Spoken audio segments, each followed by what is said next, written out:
I'm a humorous fellow. I don't know if you can tell that right now, but I'm funny. People like me, okay? And that's a big reason why I should be on this show. I think that came across really great.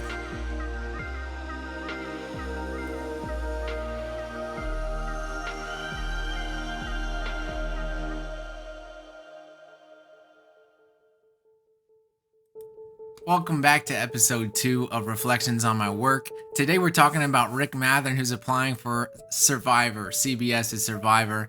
And you know what? I'm going to keep it short and sweet this week. The only thing I want to say about this is, isn't it inspiring to see somebody going after their dreams? You know, people would say thousands of people, millions of people, over the years, millions of people have applied for this thing and not gotten it. What makes you think you're going to get it?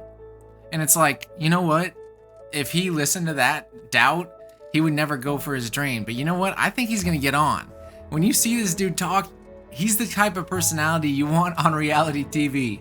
Wholesome dude, but hilarious and spunky. Got a ton of life in him. All right, he's going after it. He's going to get it. If he gets on, he's winning it. He's taking the cake. All right, and just think about it, you know. Everybody at his school, everybody on his team he coaches, everybody in Peoria would watch this thing. I guarantee you, everybody'd show up at Wednesday night. I don't even know when Survivor's on, but we'd all show up whenever that night was, and we would watch this guy go all the way through to the very end. Anyways, I hope you enjoy it. I hope you get a kick out of it. Heck, he even inspired me. I wasn't gonna post. I was like lethargic, but I'm like, you know what? I committed to this. I committed to like 5 posts. I don't post like this, but I was like, I gotta keep it going. I gotta keep my resolution, because this dude's keeping his resolution to get on Survivor, to beat all these young hard-bodied dudes, and to win $1 million. All right, all of which he's gonna donate to. No, I'm just kidding. He's probably gonna, use it for whatever he wants. But without further ado, Rick Mathern, Survivor application. My friends call me Ricky Poo. Chardo, my mother calls me Ricky Rooster. My wife calls me the Silver Fox. I'm Rick Mathern, and I'm the next sole survivor. I'm in a great position in my life. I married this wonderful woman who's an OBGYN, and she does very well. And for us, being financially stable, it really isn't about any sort of monetary gain for me. Surviving for 38 days and outdoing everyone else is the reason that I want to do that. The game of Survivor is going to be exactly like the way that I found my wife. My wife was not interested in me when we first met, and I had to play the chase. And I'm all about the chase, and I do the chase well. And I think at the end of the day, I'm at my best when I'm scrambling. I am a teacher by trade, a very good teacher at that. I was teaching PE for 3 or 4 years, and it was like a babysitting job for me, and I was feeling unfulfilled.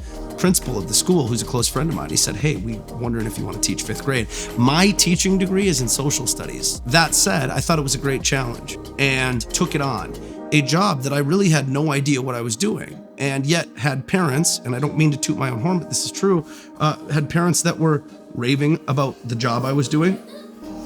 I love the sport of wrestling. It's something that I've been in love with since I was a really young kid. I was a head coach in Bismarck at the high school I went to, Bismarck St. Mary's Central High School. We had a heavyweight who was an underdog. We had lost to the kid that we were wrestling 4 times during the year, and then beat him in the state finals.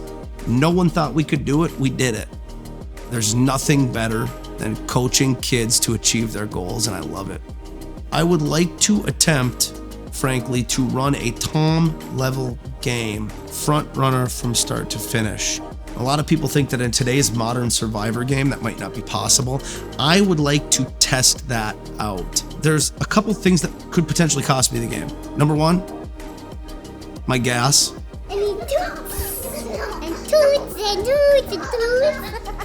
The other one, the game, the gab game. My grandmother was a big fan of Tiger Woods, so I would cheer on Phil Mickelson just to make her angry. I like to stir the pot just a little bit. I talked about my relationship with my wife, how that's great. We're, like I said, best friends and wouldn't have it any other way. And then I've got these 3 great kids that are like mini-me's of me. But that's where my angle's gonna be, that's where my pain's gonna be, is leaving those guys for 40 days. We'll make it happen, but it's gonna be a challenge. I had watched 35 seasons over the course of 6 months, and I kept thinking to myself, Why am I not applying? I am exactly what they were looking for. I want my chance. I know I can do it. And I know from an entertainment standpoint, I would not let you down. And I think we would have a lot of fun.